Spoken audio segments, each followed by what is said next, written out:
Écoutez, c'est un plaisir de vous retrouver et de pouvoir évoquer ce soir l'avenir de l'eau en pays Midi-Quercy. Quand on parle de l'eau, en fait, c'est un sujet tellement vaste, c'est le moins qu'on puisse dire, qu'on ne peut pas en fait aborder l'ensemble des disciplines qui sont liées à l'eau. L'eau est la vie, par exemple. Marcel l'a très bien expliqué tout à l'heure. Un bébé, quand il naît, c'est 70% d'eau dans son corps. Quand on est un petit peu plus vieux, quand on est des jeunes de plus de 50 ans, comme moi par exemple, eh bien, on n'a plus que 60-65% d'eau dans le corps. Mais en fait, nous sommes essentiellement constitués d'eau. Un arbre, on a parlé de l'arbre, en fait, de la manière dont il va se développer. C'est une pompe à protons. C'est extraordinaire, en fait, de savoir comment l'eau va circuler et comment il va faire circuler l'eau. Vous vous rendez compte, un arbre, un séquoia qui fait plus de 100 mètres de haut, est capable, en fait, par ses racines, de renvoyer son eau à plus de 100 mètres de haut tout seul, quoi, sans avoir le besoin d'une pompe électrique. Donc, en fait, l'eau est un domaine extraordinaire que j'ai abordé un peu tardivement dans mes études. J'ai fait une spécialité en thermodynamique, c'est-à-dire en fait c'est la relation entre la chaleur et le travail, en gros. Et l'eau, en fait, dans le cadre de mon cursus professionnel, en fait, c'est venu naturellement. Et ça a été un sujet assez extraordinaire à explorer. Et je vous avoue franchement que ce qui est le plus commun peut-être autour de nous, c'est peut-être ce qu'il y a de plus complexe. Alors on va en parler maintenant, si vous voulez bien. Voilà, donc on va parler de l'eau essentiellement ici, à travers un triptyque. Voilà. Donc le triptyque, c'est celui-là, 3 parties. Donc on va parler un peu des fondamentaux. Ce n'est pas inintéressant d'avoir le contexte dans lequel en fait, on va pouvoir discuter, en particulier discuter mardi prochain. Les premiers usages de l'eau, ça peut être intéressant de savoir qu'à un moment donné, on avait donné une dimension à l'eau qui n'est pas celle d'aujourd'hui, ce qui va permettre de faire la transition vers la 3e partie, c'est-à-dire l'eau en Midi-Quercy, avec quelques rappels qui font que on peut faire un peu de prospective. Alors l'eau, c'est quoi ? L'eau, c'est ça. En fait, c'est la réunion de deux atomes, 3 atomes au total, de 2 catégories qui sont en rouge de l'oxygène et en bleu de l'hydrogène. Hydrogène, d'ailleurs, si on traduit pour ceux qui sont amateurs de grec ancien, hydrogène, c'est la mer de l'eau. C'est celui qui va... Voilà. Donc c'est très intéressant. Alors là, on pourrait faire une conférence juste sur cette diapositive-là, mais on va éviter parce que c'est un cours de physique, c'est très embêtant. En tous les cas, voilà, c'est ça, c'est tout simplement ça l'eau, H2O. Alors, quelques données, ce n'est pas inintéressant. Alors, vous savez que quand on parle en chimie, on parle de mol, de molécules, de mol. Le mol, c'est une unité fondamentale. C'est 18 grammes d'eau. Et 18 grammes d'eau, quand on les évapore, ça va donner 22 litres 4 de vapeur. Ça, c'est systématique. Chaque mol va donner 22 litres 4 de vapeur. Par contre, quand on fait des calculs à partir de ces données-là, qu'est-ce que l'on va dire ? On va dire qu'une tonne d'eau, ça donne... Une tonne d'eau, c'est... Vous savez, vous voyez ce que c'est, quoi. C'est un cubi qu'on met sous la gouttière pour la récupérer. Une tonne d'eau, ça va donner 1250 mètres cubes de vapeur. C'est beaucoup. Un nuage qui mesurait 1 km3, en fait, contient environ 300 tonnes d'eau. Et 1 millimètre de précipitation, quand le nuage va se mettre à pleuvoir, donc 1 millimètre de précipitation, c'est 1 litre par mètre carré. Donc sur 1 hectare, il faut multiplier par 10 000, ça fait 10 tonnes d'eau par mètre carré. Donc ça, c'est une donnée qu'on a du mal à s'imaginer, mais c'est une réalité physique, quoi. L'eau, alors ça c'est très important, l'eau est présente sur la Terre sous 3 états qu'on connaît bien. La glace qu'on met dans le pastis, l'eau qu'on boit pour se désaltérer et la vapeur quand on veut prendre un bain. Voilà. Mais il y a un 4e état, c'est là que professionnellement j'ai eu l'occasion de travailler. Quand on monte la pression du milieu et la température du milieu à des quantités très importantes, c'est-à-dire 440 degrés et au-delà de 400 bars, l'eau change d'état. C'est autre chose. Voilà. C'est surtout un solvant universel. C'est-à-dire ce que l'on met dedans va disparaître. Alors quand on fait de la recherche pour détruire des molécules qui sont très compliquées, comme par exemple les résidus des pharmacies, eh bien, c'est le système idéal pour traiter ces produits-là, d'autant plus qu'on a une relation très intéressante qui se passe à ce moment-là, c'est que la chaleur dégagée par la réaction va alimenter le système. Donc il s'auto-alimente de cette manière-là. Et ça, c'est quelque chose que j'ai eu l'occasion de faire dans ma vie professionnelle, de travailler. Alors c'était en collaboration avec une université américaine, le MIT, université chinoise de Tsinghua à Pékin, et le groupe pour lequel en fait j'avais la direction de recherche. Et ça a été un moment très passionnant qui m'a permis de connaître d'abord la Chine 5 fois, qui m'a surtout pas donné envie d'y retourner depuis. Ça, c'est autre chose. Et surtout avec un professeur du MIT qui s'appelait Jeff Tester, qui a été pour moi une sorte de père spirituel, quoi, qui m'a appris beaucoup de choses, quoi. Enfin, quand on parle de l'eau, l'eau est essentielle à la vie, on l'a dit tout à l'heure, sans eau, pas de vie. Et une chose est certaine, c'est que les astrophysiciens le savent très bien, que si sur une exoplanète on va trouver de l'eau, on a des chances de trouver la vie également. Alors maintenant, de l'eau sur Terre. Alors, vous savez, vous vous rappelez, vous savez certainement très bien, et peut-être même mieux que moi, donc la Terre, elle a environ 4,5 milliards d'années, elle s'est constituée par effet de gravité, hein, donc il y avait de la poussière, ça s'est aggloméré, et puis c'est devenu une boule, mais une boule incandescente.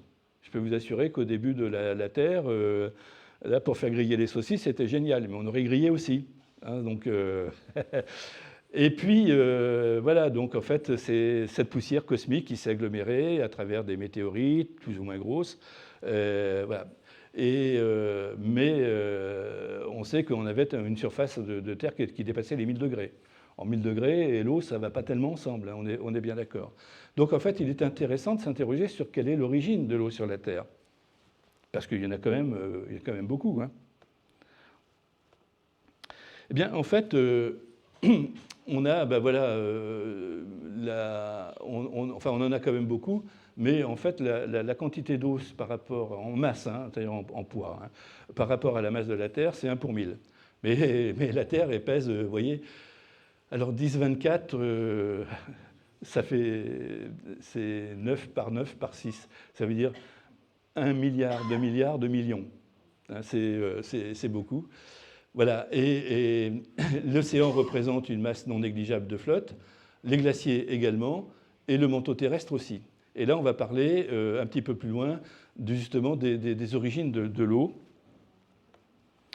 La première chose, c'est qu'on sait que les comètes qui se sont abattues sur la Terre lors du grand bombardement, il y a environ 4,3 milliards d'années à peu près, hein, dans ces eaux-là, en fait, sont très riches en eau. Donc on a un soupçon très très fort d'avoir de l'eau d'origine extraterrestre sur la Terre. Obligatoirement, de toute façon, puisque la Terre a une origine extraterrestre elle-même, quoi, hein. Mais en fait, l'eau serait arrivée en pagaille par les comètes. Et on a le moyen, par les isotopes, de pouvoir avoir une idée assez précise sur la quantité d'eau qui est produite par les planètes. Mais ce n'est pas le tout. L'eau également se trouve sous 2 formes différentes. Il y a l'eau qui est dans votre verre, ça c'est ce qu'on appelle de l'eau libre. Et il y a de l'eau qui est liée, c'est-à-dire qui est liée à d'autres molécules et qui ne s'en sépare pas facilement, obligatoirement. Je vais vous donner un exemple sur le problème de l'activité de l'eau. Prenez un jambon, vous le pendez dans votre pièce, comme ça. Au bout de 3 jours, vous ne restez pas, hein, parce que ça va commencer à cocoter, il y aura des mouches, il y aura des asticots. Si vous mettez le jambon au sel, vous avez remarqué une chose, c'est qu'il va perdre du poids, c'est-à-dire qu'il y a de l'eau qui va partir, et là, il va se conserver. Le jambon de Bayonne, hein, il se conserve plusieurs années, hein, sans aucun problème. Donc en fait, cette eau-là, justement, on a fait sortir l'eau liée d'un milieu et l'a rendue... donc on a pu le conserver. C'est le cas des médicaments. Les médicaments, c'est sec, hein, heureusement, parce que sans ça, on ne pourrait pas les conserver aussi longtemps qu'on en a besoin. Mais ils sont secs pas tant que ça. Hein. En fait, il y a encore 10-15% d'eau, hein, vous voyez, lié dans un produit qui est apparemment complètement sec. Hein. Donc là, je vous ai donné un exemple qu'on va retrouver dans notre région, Quand on s'intéresse à la géologie de la région, je suppose qu'il y aura certainement un soir une conférence sur la géologie de la région, qui n'est pas inintéressante. Il y a du fer. Il y a pas mal de fer dans la région. Et il est essentiellement présent sous deux formes. Il y a des petits pois qu'on appelle des pisolites, qui ressemblent à des grains de cartouches. Alors on en trouve beaucoup hein, sur Bruniquel, j'en ai retrouvé sur Casal. Et puis il y a des petites plaques de fer, j'aurais dû en amener pour vous les montrer, qu'on appelle de la goethite. Et ça, en fait, c'est un. Donc la goethite, voilà ou l'hématite, hein, voilà la formule chimique. En fait, c'est du fer qui est lié à de l'eau. Alors, si on va mettre ce minerai-là dans un haut fourneau pour en retirer simplement le fer, ben, l'eau va partir. Donc, en fait, c'est un peu la fumée qu'on va voir au-dessus des hauts fourneaux. Et puis, ben, vous avez remarqué qu'en fait, on sait qu'à l'intérieur de la Terre, il y a des roches, donc des roches qui contiennent aussi de l'eau liée, mais qui va être rejetée à la surface par les volcans, par le volcanisme. Et les grandes fumées que l'on voit lors des éruptions, une grande quantité de gaz qui se trouve dans ces fumées-là, c'est de la vapeur d'eau. Il y a aussi des gaz carboniques, il y a des sulfures, il y a d'autres choses. Mais il y a de l'eau. Donc en fait, l'eau sur la Terre a plusieurs origines. Mais quand on revient à l'origine, justement, elles sont toutes d'origine extraterrestre. Voilà.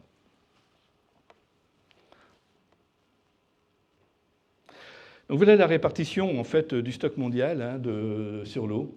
En fait, on a vu les quantités, hein, elles sont impressionnantes. Hein, je peux vous assurer que ça représente un nombre de piscines olympiques non négligeable.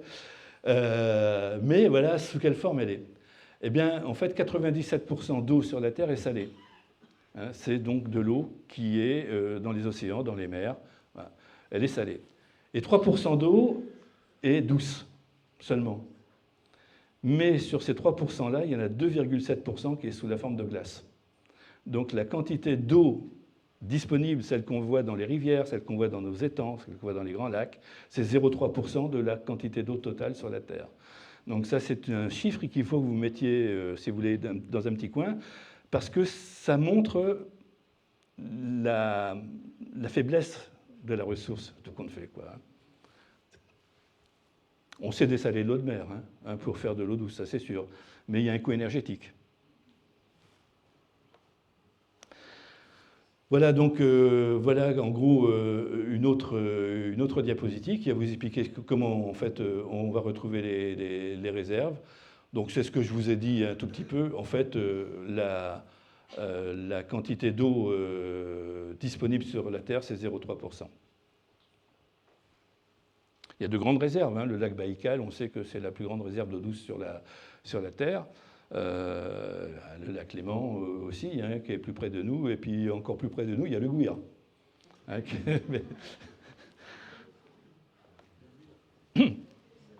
Voilà, donc en fait, c'est ce que je vous disais là tout à l'heure. Donc en fait, on a en gros donc 1,4 milliard de tonnes d'eau liquide sur la Terre, mais seulement 0,3% d'eau douce libre, celle qui va servir notre agriculture, notre industrie, notre alimentation, et comme je vous ai dit tout à l'heure, nos pastis. Ça va être bientôt la saison, hein. Donc, voilà. Donc l'eau en fait, va circuler sur la Terre. Dire qu'on va manquer d'eau au niveau mondial, c'est une erreur fondamentale. L'eau ne part pas comme ça par un coup de baguette magique. L'eau sera toujours là, à peu près toujours dans les mêmes quantités. Hein. C'est sûr, il y aura peut-être moins de glaciers avec le réchauffement climatique, mais il y aura plus d'eau salée. Donc la quantité d'eau va rester tout à fait identique sur la Terre. Le problème que l'on peut rencontrer, c'est là où il va pleuvoir, c'est-à-dire là où la ressource va se régénérer. Ça, c'est le vrai problème. Ce n'est pas la quantité d'eau au total, quoi. Donc il y a ce qu'on appelle le grand cycle de l'eau. Le grand cycle de l'eau part des grands réservoirs naturels, hein, que sont les océans, que sont les lacs, les rivières. Et donc il y a une évaporation hein, qui se fait par la chaleur. Les arbres également, en fait, vont transpirer hein, énormément. Un hectare de chêne en forêt, comme en grazing, ça va transpirer environ 3000 tonnes d'eau par an. Il faut le savoir. Mais donc, en fait, tout ça, ça va provoquer des nuages. En moyenne, un nuage va pleuvoir 50 km plus loin. C'est une moyenne. Hein. Ce n'est pas toujours vrai, hein, mais on parle bien de moyenne. et donc en fait va permettre de faire le renouvellement de la ressource. Et il y a un grand cycle de l'eau qui se fait comme ça, voilà, avec des quantités assez impressionnantes. La quantité de vapeur d'eau, de nuages dans le ciel, c'est... je ne me rappelle même pas le chiffre, mais il est grand. Pour vous donner un ordre d'idée, il est un peu plus grand que la quantité de gaz carbonique. La vapeur d'eau, c'est le premier gaz à effet de serre. C'est au moins 10 à 15 fois la quantité de gaz carbonique dans l'atmosphère. Et le gaz carbonique dans l'atmosphère, c'est 5000 gigatonnes. Alors giga, c'est milliard. Oui, méga, c'est millions, et giga, c'est milliards.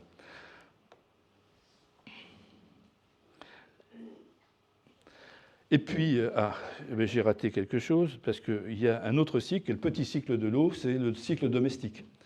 C'est celui qui va aller de votre robinet, en fait, qui va passer par l'évier, ou par les toilettes, ou par le lavabo, qui va retourner vers une station d'épuration, qui va réalimenter un ruisseau, une rivière ou autre chose, dans lequel on va repomper de l'eau, qui va être traitée et qui va revenir chez vous. Voilà, ça c'est le petit cycle de l'eau. Ça représente des quantités relativement infimes pour les usages domestiques. Savoir qu'en fait, à un moment donné, en France, on consommait 170 litres d'eau par jour et par habitant. Mais ce n'est pas vous, tout seul, qui consommez cette eau-là. C'est tous les usages, par exemple, le nettoyage des rues, l'eau des services publics dans les hôpitaux. Tout ça, on prend cette quantité-là, on la ramène au nombre d'habitants, et on avait en gros 170 litres d'eau. Il y a des pays, à Sydney par exemple, c'est 1000 litres d'eau par jour et par habitant. New York, c'est pas mal non plus. Paris, c'est entre 250 et 300 litres. Plus la ville est grande, plus la quantité d'eau consommée est importante par tête d'habitant. Alors, il y a une étude qui s'appelle Garonne 2050, qui est une étude prospective de l'agence de l'eau à Dour-Garonne, qui est à Toulouse, qui montre que en fait, le citoyen est assez raisonnable et il a tendance à baisser sa consommation. Et les projections que l'on fait vont vers 135 litres d'eau. Donc c'est 35 litres d'eau par jour, par habitant en moins. Vous imaginez sur les 4 ou 4,5 millions d'habitants qu'il y a en Occitanie, la quantité d'eau que ça peut faire. C'est assez impressionnant. D'autant plus que cette eau-là, elle est traitée, que le traitement a un coût, et que ce n'est pas un coût qui va aller en baissant. D'autant plus que si on reconcentre les eaux, on va reconcentrer la charge qui est dedans. Je pense aux nitrates, par exemple, et le coût pour enlever les nitrates, il y a un coût. Voilà. Donc, mais il y a quelque chose qui est assez intéressant à noter, c'est en fait la prise de conscience de la population. On ne le dit pas assez, c'est dommage, qui va vers justement un meilleur usage ou une meilleure compréhension des usages de l'eau. Par contre, il y a d'autres d'autres activités humaines qui sont toujours très consommatrices d'eau. Et là, il y a des gros efforts à faire à ce niveau-là, justement pour protéger notre ressource. On en reparlera dans la troisième partie, si vous voulez bien. Voilà, eh bien écoutez, c'était les fondamentaux. C'était intéressant de dresser un petit peu le tableau de ce qu'est l'eau, de la quantité d'eau dont on peut disposer, de comment en fait on l'a fait circuler sur la Terre, quoi. Alors on va parler des usages antiques de l'eau, parce que j'ai besoin de vous en parler un tout petit peu. Donc l'eau dans l'Antiquité, l'eau sacrée et les usages de l'eau, à travers très peu de diapositives. Ce n'est pas l'objectif de la réunion, mais c'était bon de faire un petit rappel. L'eau est sacrée, du moins elle a été sacrée pour bien nos ancêtres, à ce point que, en fait, dans toutes les civilisations, il y a un dieu qui était dédié à l'eau, et très bizarrement, à la fertilité, c'était en général le même, et des sols et des humains. Voilà. Donc vous avez Freya dans la mythologie nordique. Pour ceux qui voyagent encore en Scandinavie, il y a encore beaucoup de jeunes femmes qui s'appellent Freya. C'est resté. Hadad en Mésopotamie, Anzar chez les Berbères également. Donc, dans les mythologies d'Amérique centrale, c'est-à-dire les Mayas, les Aztèques, les Toltèques, ils avaient leur dieu également. Ils avaient, qui était souvent comme Tlaloc, qui était souvent associé à la pluie autant qu'à l'eau, quoi. Les Grecs avaient les naïades, les Romains avaient les leurs. Et puis même nos Gaulois, voilà, des ancêtres, ils avaient Sucellus, qui est un dieu que j'apprécie particulièrement parce qu'effectivement, il était également le dieu des boissons alcoolisées. C'est un clin d'œil voilà. Mais c'est le côté gaulois que je trouve très sympathique. C'est qu'en fait, il dépasse voilà, la symbolique de l'eau pour aller ailleurs. L'eau qui guérit, là, il y a quelque temps avec Mimi, c'était au début qu'on se connaissait, on est allé à Vézelay, vous savez, Vézelay qui est le départ d'une des grandes croisades, mais surtout dans le bas de Vézelay, il y a un petit village qui s'appelle Saint-Père-des-Vézelay, qui est très intéressant, parce que dans cette région de Bourgogne où les abbayes et l'art gothique en fait est particulièrement fabuleux à regarder, il y a toute une histoire longue, d'ailleurs pas très loin, il y a Alise-Sainte-Reine, et Alise-Sainte-Reine, on sait que c'est Alésia, c'est pas très loin de Vézelay. Et en fait, ce que l'on sait, c'est que les Gallo-Romains et les Gaulois, en fait, avaient un certain nombre d'hôpitaux dans lesquels ils allaient se soigner, et ces hôpitaux-là étaient tous liés à l'eau, quoi. Donc, on retrouve encore des traces. Et il se trouve que dans cette région des Éduènes, là, ou des Éduins, je ne sais pas comment on dit, en fait, l'eau était sacrée parce que en fait, c'était l'eau qui guérissait. Si jamais vous étiez intéressé, j'ai une thèse à la maison, justement, sur les hôpitaux gaulois. Et en particulier à Chamalières, on en a retrouvé un, voilà, qui est très intéressant. Je pense que Paty, tu as visité le musée. Ouais, donc, vraiment à voir, quoi. Hein. Il n'y a pas besoin d'aller à Vézelay, on peut aller dans les gorges de l'Aveyron, à Fénérolles, où il y a des thermes également. Il y a des thermes qui sont plus actifs, hein, malheureusement. Mais quand on va un tout petit peu plus loin que Fénérolles, hein, vous savez, c'est après Saint-Antonin-Nobleval, avant d'arriver à Lexos. Mais quand on s'arrête à Lexos, il y a une gare qui est énorme. Vous avez remarqué, la raison de la taille de cette gare-là, ce n'est pas lié à la population qu'il y avait là, mais tout simplement, c'était pour recevoir des curistes. Donc, en fait, voilà l'origine de la taille de cette gare-là. Et puis, lors d'un autre voyage que j'ai eu l'occasion de faire avec Mimi, à Rome, hein, en fait, on était parti passer un week-end là-bas, il y a les thermes de Caracalla. Donc là, on est aussi dans l'eau qui purifie, et on voit de cette manière-là qu'à travers toutes les civilisations qui ont tourné autour de la Méditerranée, en fait, l'eau avait un rôle très important dans la purification des corps. Dans d'autres, la purification de l'âme. Hein. Le baptême, par exemple, en fait, est lié à l'eau. Mais donc, en fait, il y avait cette dimension sacrée qui a duré pendant un certain temps. Et puis un jour, qu'est-ce qui se passe? Mais arrive le moment où l'eau va perdre toute sa dimension sacrée. Alors pourquoi?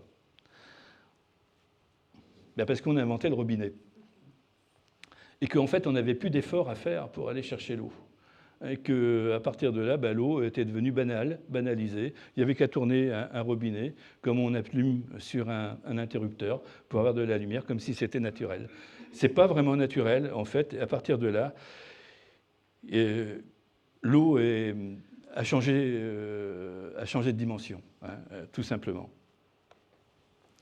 Alors c'était la bonne transition pour arriver, j'espère que je ne suis pas trop bavard, hein, je me suis engagé sur des horaires également, de manière à pouvoir vous libérer pas trop tard. Voilà, c'est une bonne transition pour parler de l'eau de chez nous. Et l'eau de chez nous, ben, c'est une balade que vous connaissez sans doute, c'est le Gouir, qui est une zone agréable, très paisible, où on peut voir des oiseaux, des fleurs, et j'ai même eu l'occasion de ramasser des cèpes. C'est pour vous dire, hein, un petit peu plus loin, voilà. Il y en avait tellement que... Alors en fait, l'eau dans le Midi-Quercy. Alors il est important pour savoir ce qu'est l'eau dans le Midi-Quercy, c'est de faire quelques rapports de météo. Parce que en fait, ben, la ressource en eau dépend énormément des conditions météorologiques. On l'a bien vu l'année dernière et l'année précédente, où on a eu des sécheresses très dures, avec au niveau des nappes phréatiques, en fait, des diminutions hyper importantes. Je le marque dans la Gazette, justement, parce que c'est pour montrer à quel point, en fait, il convient d'être prudent et qu'on ne peut pas se servir de manière impunément, en fait, de ce qui est un bien commun, qui appartient à tout le monde, quoi. Donc, il faut y faire attention. Donc, quelques rappels météorologiques, et on va parler des moteurs climatiques, hein, ceux qui vont faire la météorologie du coin, hein, l'évolution des conditions météorologiques locales et puis l'avenir de l'eau. Alors là, il y a très peu de diapositives parce que c'est un peu lourd. Et puis je réserve ça pour mardi, parce que là, il y aura des questions. Alors, en fait, on a dit qu'un litre, 1 millimètre de pluie, c'était 10 tonnes d'eau par hectare. En fait, il y a en moyenne 750 millimètres de précipitations sur le pays Midi-Quercy par an, ce qui représente 7500 tonnes, mètres cubes, d'eau par an par hectare. On a une surface, en fait, de 118 000, enfin, on va dire en gros 120 000 hectares, hein, c'est la surface du pays Midi-Quercy. Il y a en gros 52 000 habitants, c'est que je pense que je demande confirmation au président, on n'est pas loin hein, de toute façon. Ce qui fait que quand on fait la division des deux, eh bien, on a 17 000 mètres cubes par an et par habitant. Formidable. Ça veut dire qu'on a énormément d'eau. Sauf que on se retrouve à certaines périodes de l'année en difficulté très grave. Ça a été le cas l'été dernier, ça a été le cas l'année précédente, ça a été le cas en 2003. Hein, voilà, ça a été le cas. En fait, on a des cycles comme ça de sécheresse. Alors le problème, c'est que cette eau-là, on va en parler tout à l'heure, mais avant, pourquoi il pleut? Vous me direz, c'est parce qu'il y a des nuages. Vous avez raison. mais d'où ils viennent ces nuages-là? Alors, vous avez remarqué que la plupart du temps, ici, en fait, les perturbations viennent de l'Atlantique. Or, il se trouve que, en fait, sur l'océan Atlantique au nord, il y a ce qu'on appelle une oscillation. C'est-à-dire qu'il y a une grande zone de dépression hein, qui est centrée sur l'Islande, et il y a un grand anticyclone qui se trouve où? Bravo. Oui, j'ai rien à vous apprendre. Hein. Donc, en fait, ces masses-là, en fait, varient. Donc, il y en a qui gonflent pendant que l'autre diminue, et vice-versa.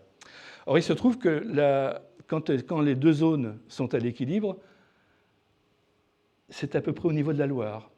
Et ce qui fait qu'en fait, au nord de la Loire, on n'a pas tout à fait le même climat qu'au sud de la Loire. Alors, donc, il y a cette oscillation-là qui va faire... Alors, je ne vais pas rentrer dans les détails, hein, mais il va de soi que quand l'anticyclone est très fort, l'été, c'est formidable. Il fait chaud, voilà. Quand il est très faible, c'est le contraire. Et quand il y a une dépression qui est très importante, à ce moment-là, ça nous apporte beaucoup d'eau.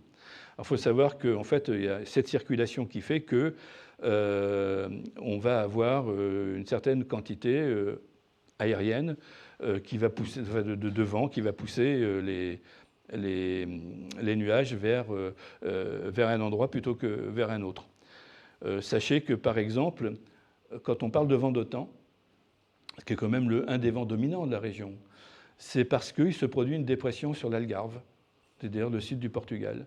Donc il y a une circulation, un retour d'est qui se fait de cette manière-là. Il y a des circulations qui se font dans là. Mais il y a une autre circulation qui est tout aussi importante, parce que celle-là, on risque de la perdre. C'est ce qu'on appelle la circulation thermohaline, donc qui est représentée dans l'Atlantique Nord par le Gulf Stream. Donc le Gulf Stream, c'est un secret pour personne. Avec mon ami Daniel, qui est là, hein, Daniel, grâce à lui, on s'est retrouvés au Québec pendant un certain temps. Et au Québec, je me souviens qu'on avait été ensemble à Tadoussac au mois d'août, aller voir les baleines, leur dire bonjour. Et au mois d'août, dans le golfe du Saint-Laurent, il y avait 4 degrés. L'eau faisait 4 degrés, raison pour laquelle il y avait des baleines. Parce qu'en fait, avec le plancton, qui vit bien dans des eaux plutôt froides que dans des eaux très chaudes, elles avaient de quoi se nourrir. Pourquoi? Parce que, en fait, je peux vous assurer que Montréal ou Québec, on n'a pas le même climat qu'à Bordeaux. Et pourtant, quand on regarde sur la map monde, on est exactement au même niveau.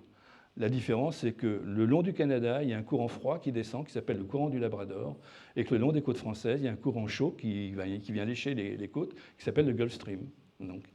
Et c'est la raison pour laquelle, en fait, on n'a pas du tout le même climat, alors qu'on se trouve sur la même position sur la planète, quoi. Ce qui pourrait se passer très très bien, c'est que la fonte des glaciers va apporter de l'eau douce dans l'océan. L'eau douce par rapport à l'eau salée n'a pas la même densité.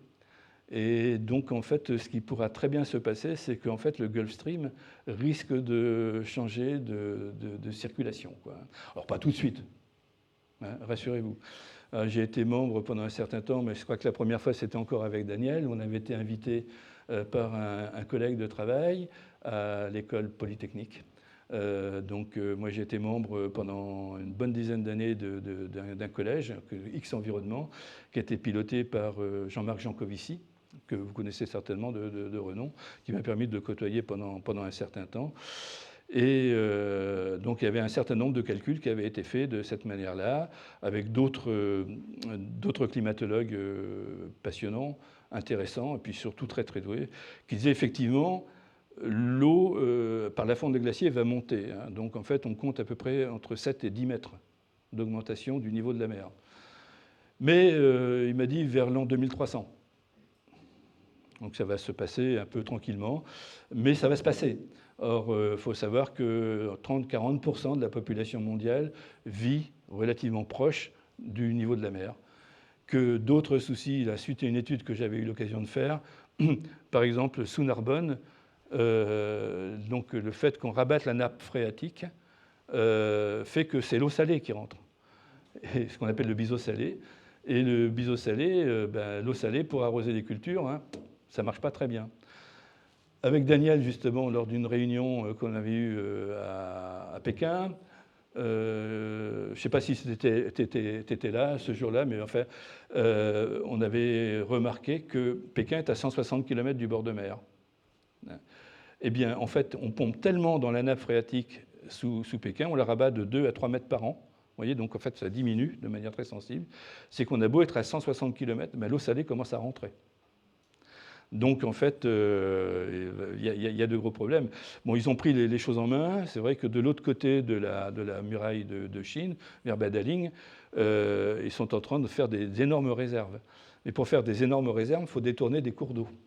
Or, moi, je me souviens avoir vu, pour être revenu une fois de Canton vers Pékin, il y avait une tempête de ciel bleu, donc on voyait ce qui se passait au sol, et on voyait que les grands fleuves, en fait, n'arrivaient pas à la mer, quoi.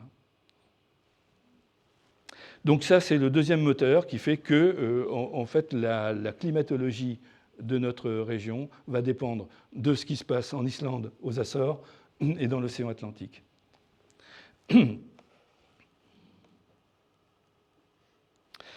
Voilà, donc en fait, à partir de ça, on va suivre quelques données. Donc depuis plusieurs années, donc là depuis c'est 2007, là c'est les évolutions des températures annuelles moyennes à Nègrepelisse.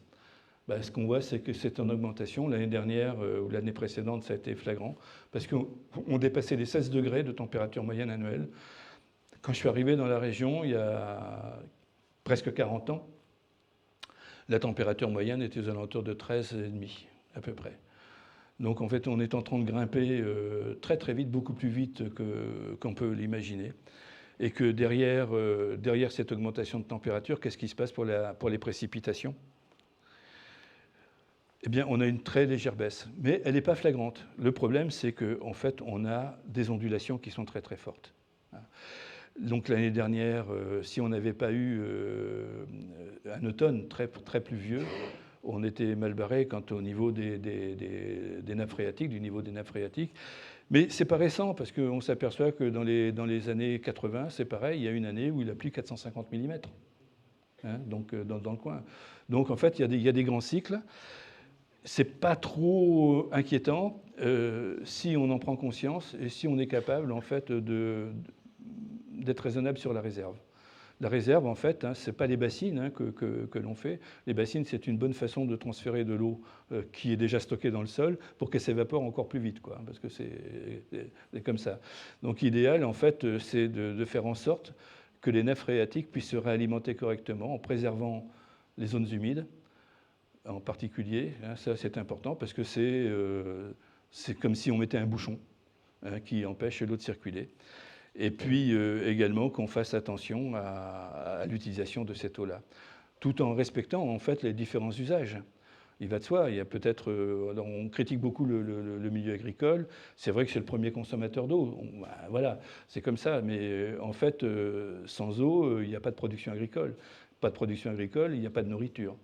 Donc, par contre, il y a des expérimentations qui sont très intéressantes, par exemple sur le maïs. Alors, on crie beaucoup sur la culture du maïs. Alors, effectivement, le maïs semble être un gros consommateur d'eau. Ben, c'est pas vrai. C'est pas le maïs, c'est l'itinéraire technique. Hein, c'est la manière dont on le cultive qui est consommateur d'eau. Pour vous donner un ordre d'idée, pour faire 1 tonne de blé, combien il faut d'eau? 650 tonnes. Voilà. Mais en fait, le blé, ça pousse l'hiver, hein, au printemps. Hein, donc en fait, ça pousse quand il pleut. Le maïs, combien de tonnes d'eau il faut pour faire 1 tonne de maïs? 450.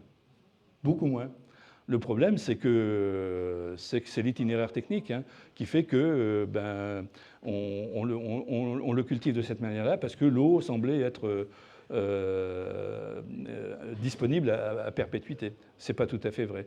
Il y a une expérimentation très intéressante qui a été faite sur Nègrepelisse.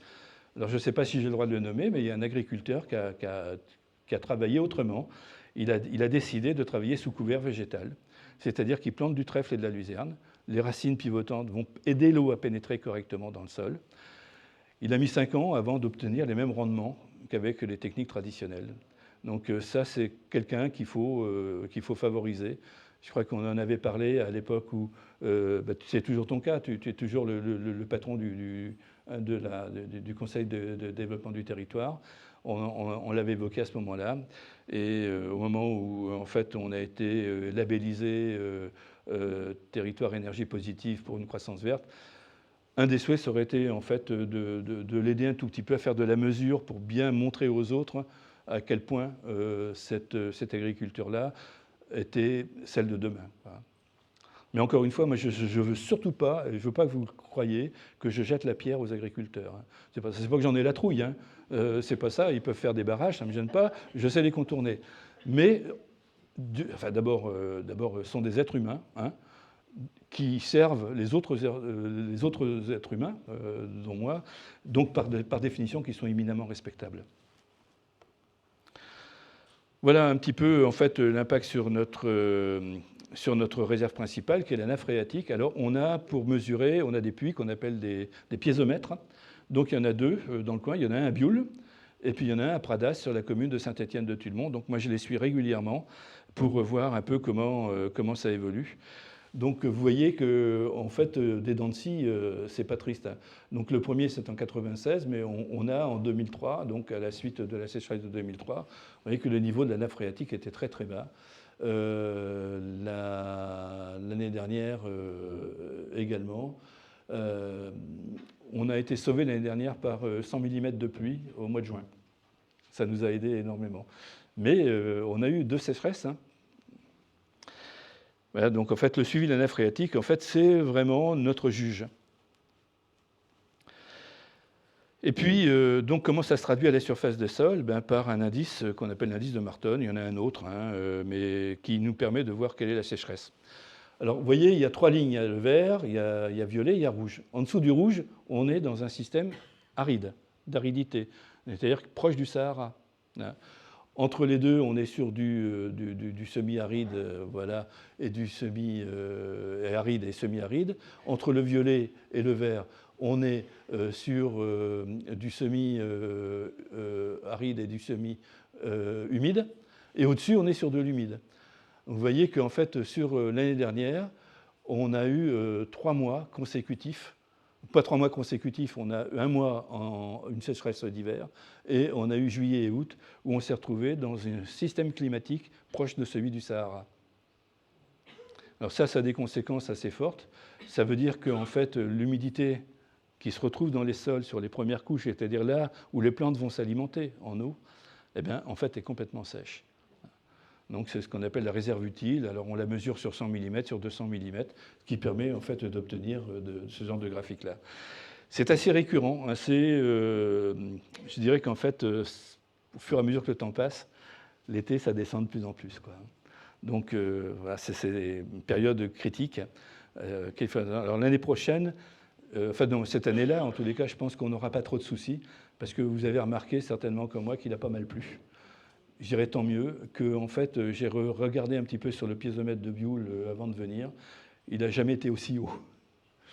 Mais il va baisser. Hein. Voilà, donc sur la production de surface, ça a des impacts naturellement sur le débit des rivières. Alors, il est intéressant de regarder donc, sur le pays Midi-Quercy. Il y a deux endroits où on peut faire de la mesure, donc une mesure entrante et une mesure sortante. L'entrante, elle se trouve sur la Guépie. Alors, ce n'est pas tout à fait l'entrée du pays Midi-Quercy. J'espère que le président ne va pas m'en vouloir, mais ce n'est pas moi qui ai mis le système de mesure. Et la sortie, c'est à Loubéjac, c'est un petit peu en dehors également du pays Midi-Quercy, mais... Ah oui, ça, on est bien d'accord, oui. Mais ce n'est pas tout à fait la porte d'entrée, quoi. Enfin, c'est un petit peu avant. Ah oui, voilà, c'est ça.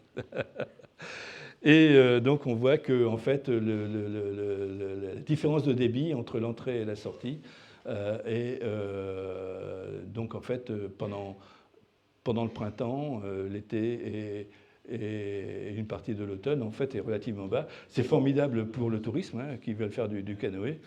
Ça peut être moins formidable pour ceux qui ont d'autres besoins concernant l'eau, quoi. Donc ça, c'est du delta, donc c'est en mètres cubes par seconde, hein, vous voyez.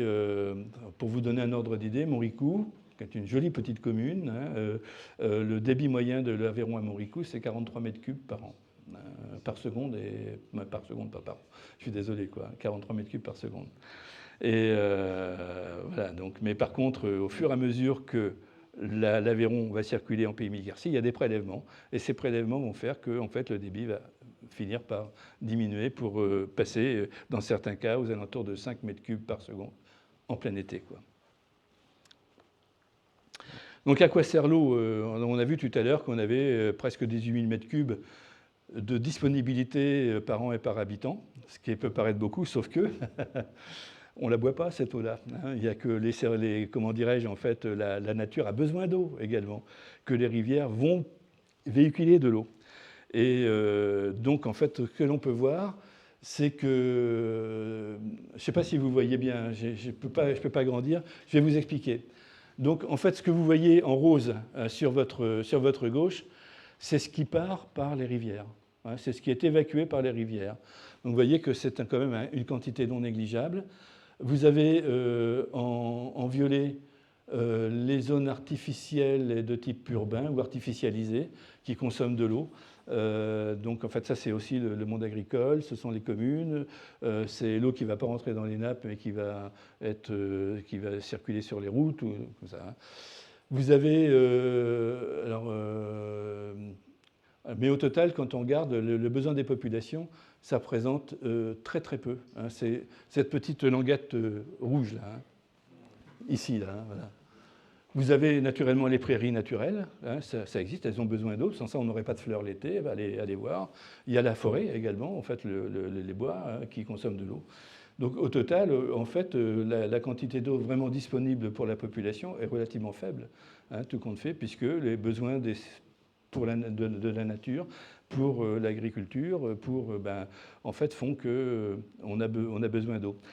On n'a pas toute l'eau dont on peut disposer. Par contre, il y a aussi la quantité, l'énergie qui est produite sur le territoire, qui a énormément besoin d'eau. Alors on parle de Golfech, hein, ça va de soi que cette eau-là, elle va servir à refroidir en fait les réacteurs et que les grands panaches d'eau que l'on voit, c'est de l'eau qui est prélevée donc à Saint-Nicolas-de-la-Grave, qui est transformée en vapeur, donc plus tard en nuage, et qui va repleuvoir ailleurs. C'est dommage que ça ne repleuve pas juste ici, parce que ça serait formidable. Malheureusement, ce n'est pas tellement possible. Alors tout ça, c'est pour vous dire, et là je vais terminer là, parce que j'ai peur d'avoir été un tout petit peu long.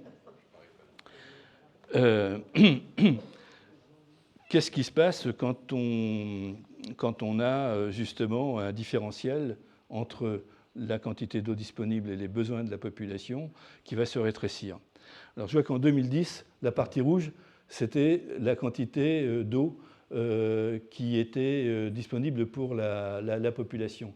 Alors il faut savoir qu'on estime qu'on sera hors tension si on a moins de 20% au total de disponibilité d'eau pour les activités des êtres humains, hein, sur la quantité des précipitations qu'il va y avoir. Donc en fait, on s'aperçoit que sur les 20% de disponibles qu'on avait en 2010, 2,58%, on avait consommé 17,42%. Ça veut dire qu'en rouge, c'est la limite de tension. C'est-à-dire qu'on avait du gras. Ne me regardez pas, s'il vous plaît. On avait du gras. Et que, en fait, les projections faites sur 2030 font que la limite de tension, en fait, on y sera quasiment. C'est-à-dire qu'en fait, on n'aura que 0,16% des 20% qui seront notre gras, c'est-à-dire notre marge de manœuvre. Alors, pour ne pas vous faire de peine, je n'ai pas fait en 2050. Mais parce que c'est impossible, honnêtement, de faire des projections aussi loin que ça. Ça serait malhonnête. On a des modèles qui sont très dispersifs. Donc ça veut dire qu'en fait, sur 10 ans, sur 20 ans, quand on a des pas décennaux, ça va, la marge d'erreur est relativement faible. Mais au fur et à mesure qu'on s'avance dans le temps, la marge d'erreur a tendance à s'agrandir et ça raconte que des sottises. Donc ce n'est pas la peine de vous raconter des sottises, vous ne le méritez certainement pas. Voilà. Donc tout simplement, en titre de conclusion, ce que l'on peut dire à travers cette petite conférence, c'est que le stock mondial de l'eau est un invariant physique, on l'a dit tout à l'heure. La quantité d'eau sur la Terre est une quantité finie. Elle ne va pas se promener dans l'espace, hein, comme ça, ou revenir de temps en temps. Non, non, c'est une quantité finie. Mais en contrepartie, c'est le renouvellement de la ressource qui peut varier selon les régions. Donc ce que l'on sait qu'avec les grandes données du réchauffement climatique, c'est que là où il pleuvra encore. Là où il ne pleut pas beaucoup, il pleuvra encore moins. Donc, et il y aura des bascules. Il n'est pas impossible, d'ailleurs, que parmi ces bascules-là, il y en a une très intéressante qui va vous étonner, c'est peut-être le reverdissement d'une partie du Sahara. Peut-être. Mais qui vivra verra. Hein. On sait qu'il y a 5000 ans, le Sahara, c'était une savane très riche, où en fait broutaient des gazelles et des girafes. Donc en fait, tout simplement, il est nécessaire d'en prendre conscience pour mettre en place un plan de gestion en collaboration étroite avec tous les acteurs, c'est-à-dire le monde politique, hein, entre autres, hein, et les utilisateurs du territoire. Mais ça, de ce côté-là, je sais qu'en fait, bon, c'est pas parce que le président du pays Midi-Quercy est là, mais je sais qu'il y a eu d'énormément de travaux de réflexion. En particulier, il y a eu un plan énergie-climat qui a été mis en place, hein, il y a déjà un certain temps, qui va être en renouvellement. Ouais. Et donc, en fait, qui montre à quel point il y a une prise de conscience du monde politique sur les avenirs des fluides, en fait, et des utilités dont la population a besoin. Alors, au-delà des acteurs, il y a aussi des utilisateurs. Donc là aussi, il y a une part de responsabilité de la part de chacun d'entre nous. Alors, pour terminer sur une note un peu rigolote, je vous promets, je mettrai moins d'eau dans le pastis la prochaine fois. Voilà. Je vous remercie.